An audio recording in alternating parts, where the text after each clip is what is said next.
The US government just told OpenAI it needs Washington's permission before GPT-5.6 goes public, and that changes the rules for every frontier AI lab.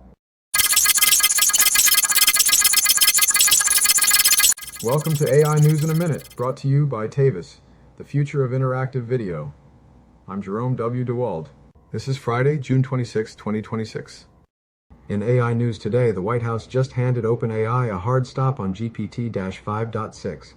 A new executive order requires the government to review the model, customer by customer, before any public release, with officials getting up to a full month to vet it. It's the most direct federal intervention in frontier AI deployment we've seen yet, and every major lab is watching closely. Also from Meta, the company just snapped up the founding team of Virtue AI, a security startup focused on protecting autonomous AI systems. Meta's Superintelligence Labs is plugging them directly into its agentic AI efforts. It's a clear signal that as AI agents get more powerful, the security risks are serious enough that Meta isn't leaving safety to chance.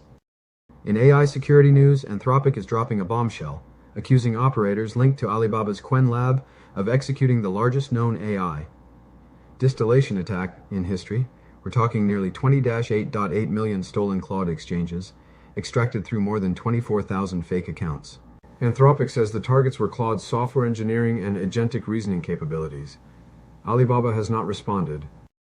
Also from Microsoft, Copilot in Excel just got a serious upgrade.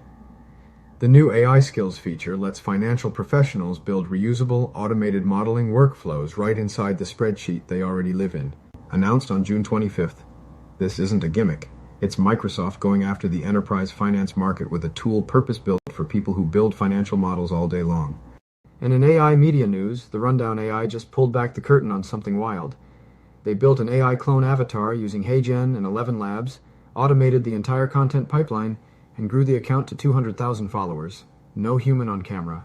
Just an AI-generated creator running at scale. It raises real questions about authenticity, creator economics, and what audiences are actually signing up for. That was your AI News in a Minute with Jerome W. DeWald. Stay ahead in the AI race. Leave your thoughts about government control of frontier AI releases in the comments, give this video a like, and hit subscribe so you don't miss tomorrow's AI News in a Minute.